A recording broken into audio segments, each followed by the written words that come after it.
आप सुन रहे हैं क्लासिक किस्से with Swati.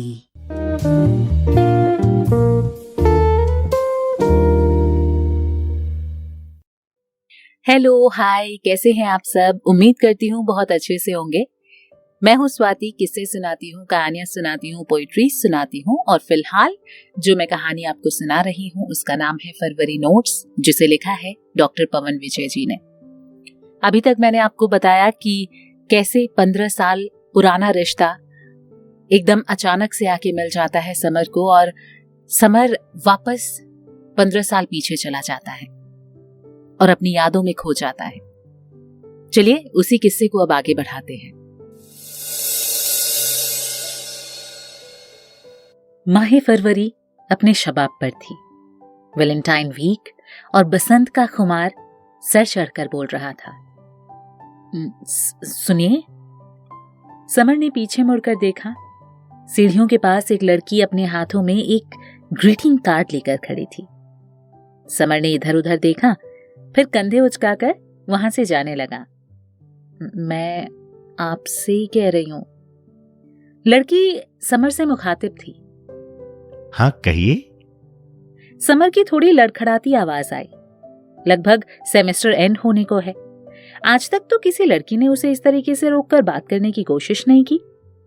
May I friendship with you? लड़की ने धीमी आवाज में कहा। क्या? समर को लगा जैसे उसके पैरों के नीचे जमीन ही नहीं है। उसके पैर कांपने लगे। अरे घोचू, क्या कर रहा है? लड़की हाथ में ग्रीटिंग कार्ड और होठों पर प्रपोजल लिए खड़ी है और तू कांप रहा है। समर का दोस्त उसे डांटते हुए बोला। लड़की ने शांत भाव से फिर से दोहराया। मे आई फ्रेंडशिप विथ यू? अभी नहीं एडमिट कर सकता, मुझे थोड़ा वक्त चाहिए। ठीक है, मैं परसों फिर से कॉलेज आऊंगी। आपके पास 2 दिन का समय है। कहकर लड़की अपनी क्लास में चली गई और समर वहीं सीढ़ियों पर धम से बैठ गया। क्लास का टाइम हो गया था। अब क्लास में चलोगे या यहीं समाधि लोगे बाबा? अरुण हिकारत से समर का कंधा झंझोड़ते हुए बोला।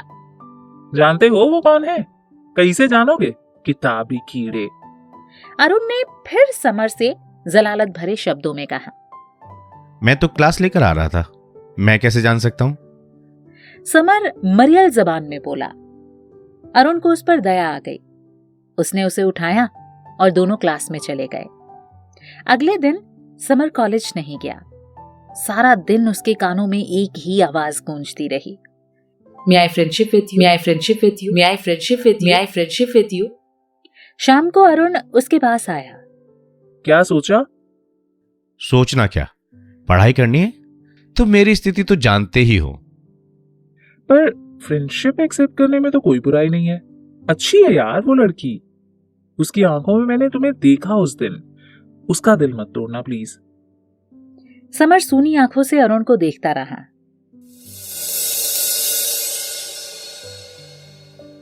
अगले दिन क्लास खत्म होने के बाद समर के कंधे पर एक कोमल हाथ का स्पर्श हुआ। समर ने पीछे मुड़कर देखा तो देखा कि वही लड़की उसके पीछे बैठी है। मे आई फ्रेंडशिप विथ यू? उसकी बड़ी बड़ी पनियल आंखों में स्नेह का अथाह सागर हिलोरे मार रहा था। समर का मन हुआ कि वो उसके हाथ को अपनी हथेलियों में कसकर पकड़ ले, पर उसने कांपते हुए कहा। मुझे पता नहीं कि तुम क्या समझोगी, पर मैं तुम्हारी फ्रेंडशिप को नहीं निभा पाऊंगा, मुझे माफ कर देना। लड़की ने अपना कार्ड निकाला। शायद वो वैलेंटाइंस डे का कार्ड था। उसे फाड़ती हुई बोली, I will never forget and forgive you. कहकर वो सीट से उठी और कॉलेज से निकल गई। समर अपनी जगह जड़वत हो गया। अरुण उसे काफी देर तक कोसता रहा। अगली सुबह समर जब गुनगुनाते हुए बाथरूम से निकला तो रश्मि ने टोक दिया। मोगैम्बो बहुत खुश है, क्या बात है? मैं जा रही हूं इसलिए? ना रे बस यूं ही तो कुछ नहीं होता। खैर, मैं भी जासूस जेम्स बॉन्ड से कम नहीं हूं, पता लगा ही लूंगी। अच्छा ये बताओ, मेरा रिजर्वेशन कब का है? रश्मि ने पूछा। प्रयागराज एक्सप्रेस में तत्काल कोटे से कराया है। रात में 9 बजे निकलेंगे। तुम अब खुश हो जाओ जेम्स बॉन्ड जी। मैं नहीं जाती। अब क्या हुआ? तुम बहुत खुश देख रहे हो मेरे जाने से। तुम भी ना। अभी कह रही थी रिजर्वेशन करा दो, अब करा दिया तो कह रही है कि नहीं जाऊंगी। पहले तय कर लो कि क्या करना है। और देखो, मैं बहुत दुखी हूं। वो रोनी सी सूरत बनाकर आंखें मिचकाने लगा।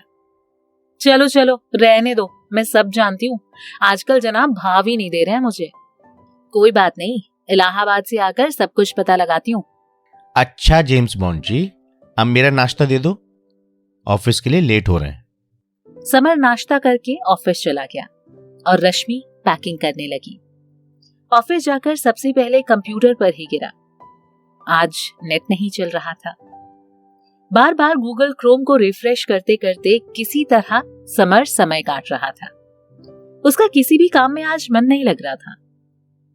आज तबीयत ठीक तो है ना सर? चपरासी ने उसे चाय देते हुए पूछा।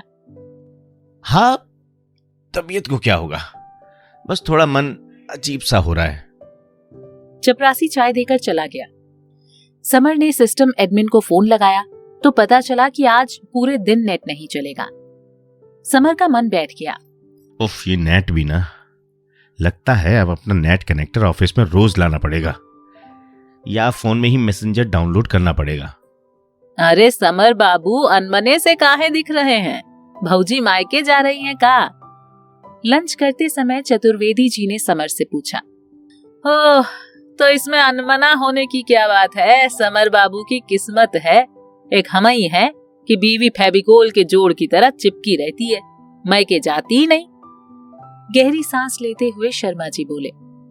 अरे यार, ऐसी बात नहीं है। दरअसल मैं खुद ही नहीं समझ पा रहा हूँ कि क्या बात है।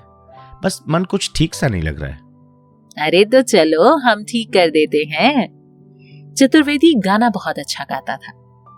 उसने गाना गाना शुरू किया।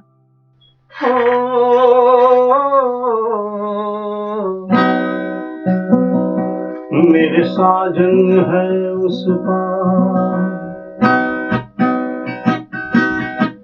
मेरे माझी,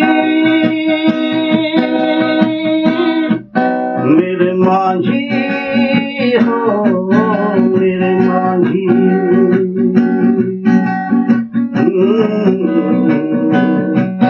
मेरे साजन है उस पार, मैं मनवा हूँ इस पार। ओ मेरे माझी अब की बार, ले चल पार, ले चल पार। मेरे साजन है उस पार, मेरे माझी, ओ मेरे माझी हो, मेरे माझी। मेरे साजन है उस पार, मैं मनवा हूँ इस पार। ओ मेरे माझी ले चल पार, ले चल पार। मेरे साजन है उस पार।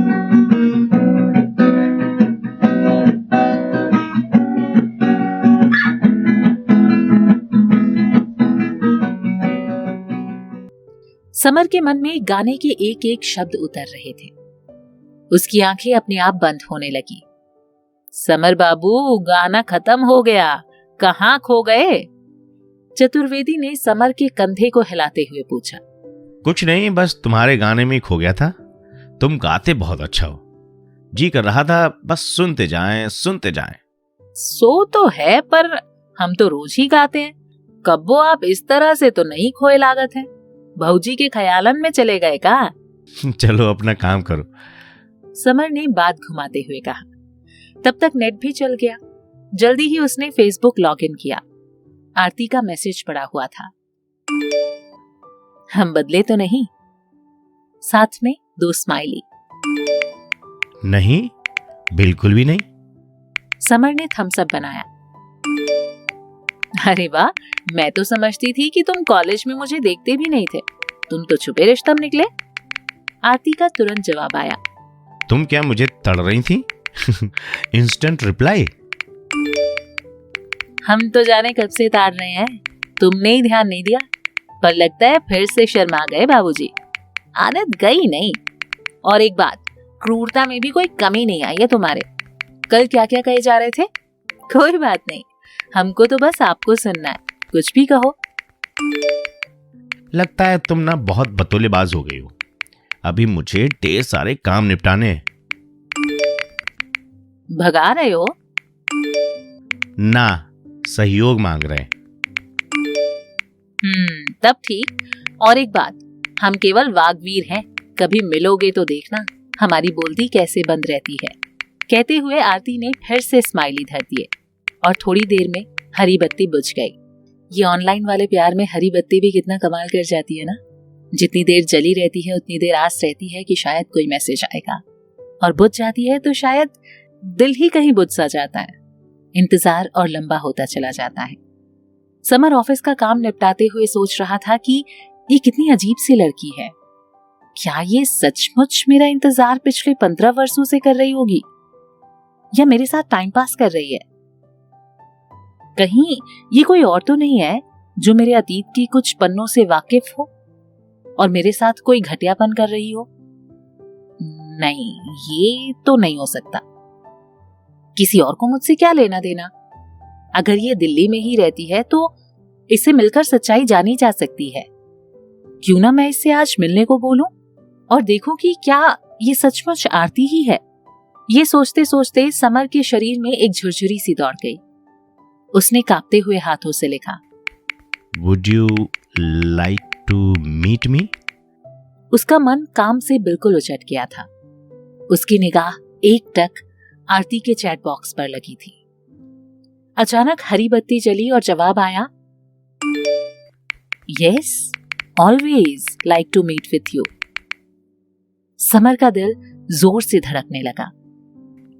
Venue? उसने टाइप किया, Wherever you want। तुम रोहिणी में रहती हो ना? हाँ। पढ़ाने कहाँ जाती हो? DPS Mathura road. Oh great, फिर वहीं हुमायूं टॉम के सामने मिल लेंगे। टॉम के सामने क्यों? अंदर भी तो जा सकते हैं। आरती की स्माइली ने आंख दबाई। नहीं नहीं, वहीं सामने मिल लेंगे बस। ठीक है। तय। डन। समर ने घड़ी में देखा, अभी 2 बजे थे। वो उठा और ऑफिस में ही चहलकदमी करने लगा। लागत है बाबूजी को कोनो पुरान कीड़ा काट खाए है, चतुर्वेदी मुस्कुराते हुए बोला। समर ने उसकी तरफ गुस्से में देखा लेकिन बोला कुछ नहीं। ये उसकी विशेषता थी कि जब उसे कोई बात बुरी लगती थी तो वो रिएक्ट नहीं करता था। सारा गुस्सा उसकी आंखों में उतर आता था।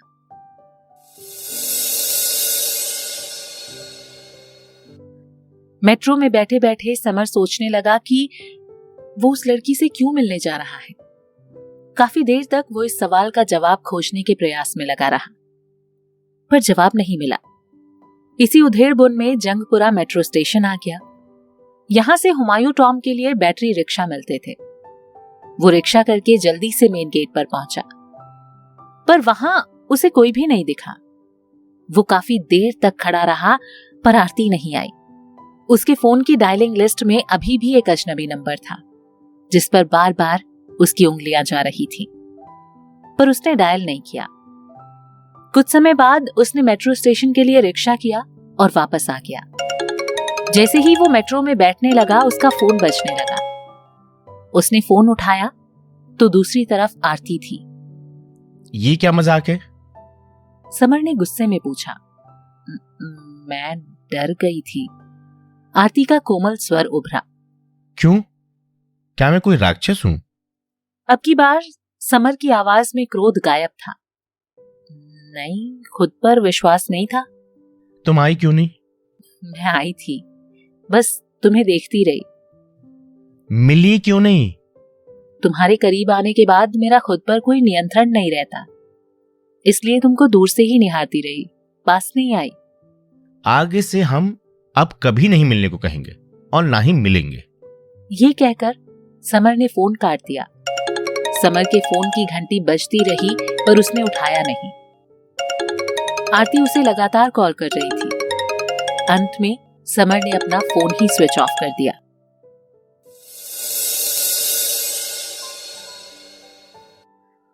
तो आपको क्या लगता है, ये जो एक रिश्ता उभर कर आ रहा था, वो रिश्ता क्या शुरू होने से पहले ही खत्म हो जाएगा या इस रिश्ते में एक नया मोड़ आएगा? कमेंट सेक्शन में जरूर लिखिएगा कि आगे की कहानी आपके हिसाब से क्या होने वाली है। फिलहाल मुझे दीजिए इजाजत। उम्मीद करती हूँ आपको ये कहानी अच्छी लग रही होगी। मिलते हैं जल्दी अगले एपिसोड में।